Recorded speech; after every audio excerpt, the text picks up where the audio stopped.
everybody. This is Shafran of Flying Fox Fruits. It's about mid-February 2016 and we're going to start to graft some Annonas early this year. Usually it's best to wait until you know all the frost is gone. Here in zone 9A we're pretty cold in my location and we could have frost probably all the way until April if we're unlucky. But we're going to go ahead now that the trees have started to go dormant a little bit. This one is a dream. Some people say it's a Cherimoya, some people say Atemoya. I'm just going to call it a dream Annona. It's one of my favorite fruits. Very cold hardy. A lot of the other Annonas will have already lost all their leaves, and this one is still holding on to leaves. It's seen freezes already, maybe 3 or 4 nights of 32 or less. But we're going to go ahead and take some budwood from this tree and try to graft it onto a smaller rootstock, and we'll show you how to graft some Annonas today.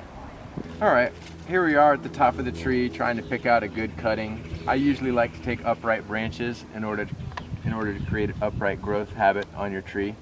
The rootstocks I'm using are pretty small, so I'm going to use this little cutting here. And you want to get at least 1, 2, 3, 2 or 3 nodes. I'm just going to take it right here.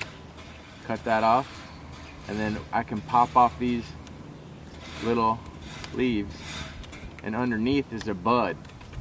Inside each little node there's a bud there that's going to emerge, and you can actually see it kind of busting out there. But that's the perfect time to take budwood, and this is the dream Annona. Some call it a Cherimoya, some people call it an Atemoya. We got our little dream scion. And this is buddy tape. It's a wonderful tape for grafting. I like it better than parafilm. It comes in rolls where it's already perforated and just comes right off like that. This is more than enough to wrap that little scion. I wrap all my scions from the bottom to the top. I start with that little corner stretch and make sure it overlaps all the way. And make sure it stretches each time you pull. You want a nice thin layer to coat it. It's like wax. They used to coat scions with wax, but now this is like having wax in tape form. And I like to always leave the buds exposed and just pop it off like that. And you're good to go, and you're ready to cut and graft. Well, here we are with the rootstock we're going to use. This is actually a seedling of a fruit from the tree that I'm grafting. I like to do that a lot of times. Just go ahead and use a seedling from the fruit of the tree that I'm grafting. You can pretty much guarantee it's going to be a decent rootstock. Other than that, for this tree I like to use Cherimoya rootstock. That seems to be one of the best options. But this is your grafting knife. It's beveled on one side, the other side's flat. You always want the flat side of the knife to be towards what you're cutting, because you want really flat cuts to have good surface to surface contact. So I'm just cleaning this off, and we're going to wait for the alcohol to dry, or at least wipe it off the excess alcohol, because it can burn the cambium. If you just go right into cutting with alcohol on the blade, it will burn what you're cutting. So we'll let that dry for a second. I'm going to do like a veneer graft, and being that the diameter is a little bigger on my scion, I gotta go way down here. It's difficult to graft way down there when the pot's in your way, so I like to either take the plant out of the pot or cut the pot. I'm gonna cut the pot so I can actually work down there. Alright, I'm just cutting the pot just so I can get down there to work on it. It's really annoying when you're trying to work down really low on a graft and you can't get your hands down there. So I do this sometimes if I don't feel like taking the plant out of the pot all the way. So I can actually get down my hands down to the soil level, because I'm going to be grafting almost in the dirt. I always like to cut the rootstock first, and I just put the knife up against it and don't go in too deep, but you do want to get in and make sure that your cut is going to match the diameter somewhat of your scion. And you do one straight cut down like that, and then pull the knife back up and cut back into your cut so it leaves a flap. Trying to go slow to show you, but like that.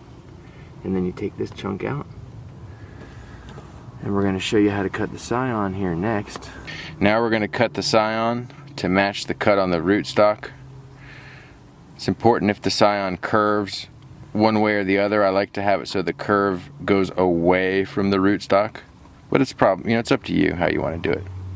But you want to make that cut complement the cut that you just made. So we got one long flat cut. On the other side, you got what's called a ramp cut. Let me see if and it just goes right through like that. That's it. That's about it. You got your long side and then your ramp cut.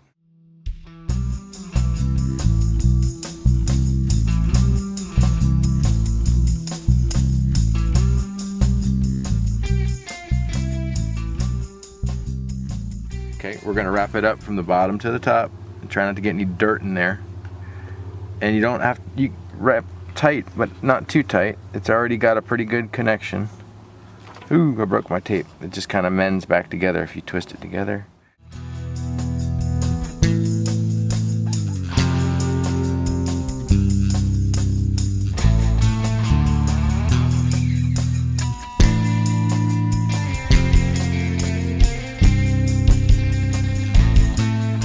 Wiggle it into place. If it slid off a little bit, you can adjust it. And there's a little trick I'll show you I like to do too. Now this may not be necessary, but this is something I like to do with my little veneer grafts. I get worried that water might get in between here, so I take a little piece of the buddy tape and I try to tear it there and tear it here so it looks like an H, I guess, like the letter H. See that? And then it goes in between.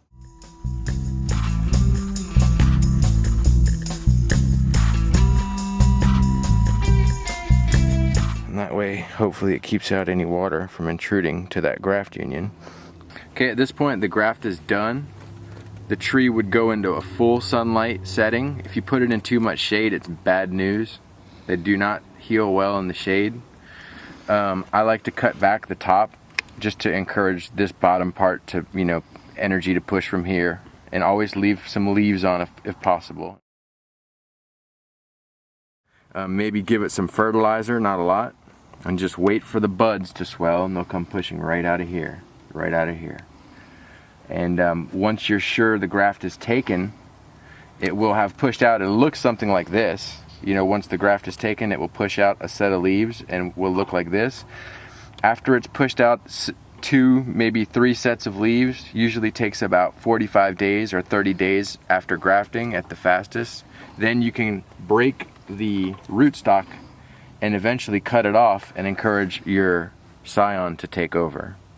Here's a little Atemoya that we grafted about 4 or 5 days ago, and this is just to show you what you can get excited about. It doesn't mean you're out of the woods, but it's always a good sign when the graft starts to push and you can see one of the buds starting to break through the tape. So that's something to get a little bit excited about, but it definitely doesn't mean your graft is out of the woods yet. If it gets too hot, if it gets too dry, it will die. You need to keep everything moderate and consistent. So don't let them get too hot, don't let them get too dry. Do not have them in too much shade. That's my advice.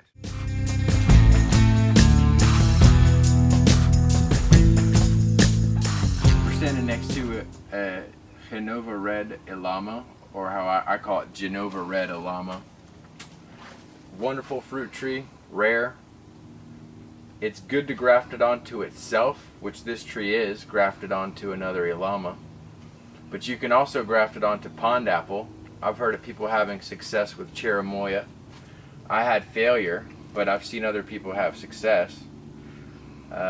It's perfect time to take budwood. We're going to go ahead and take a nice piece, upright, buds aren't pushed out yet. Just cut it off right here. And you got all these buds to work with. I mean, each one of these could be a separate graft. So I'm gonna do 2 types of graft today. One where we just use a little node, and one where we use a bigger piece.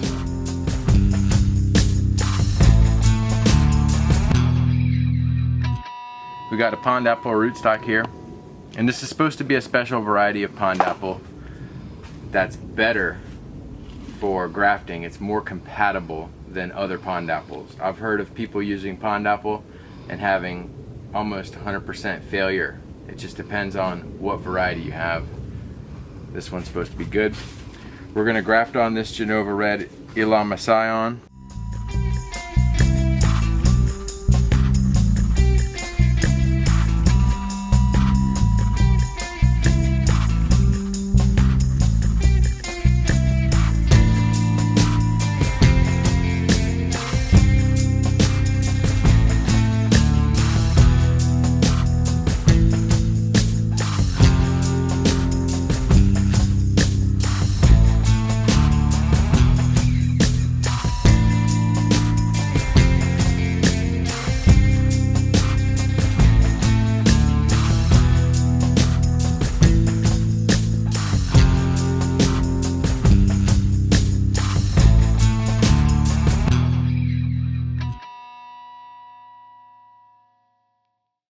Real quick, I want to show how I like to propagate the illama for my nursery.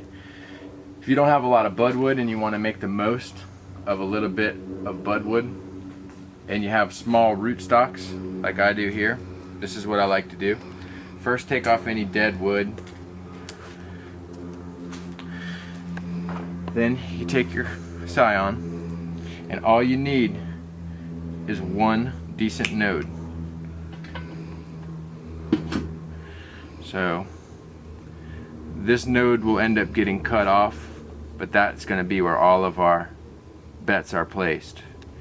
We're hoping the energy comes out of there.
To encourage the growth to come from the bottom. Keep it in full sunlight.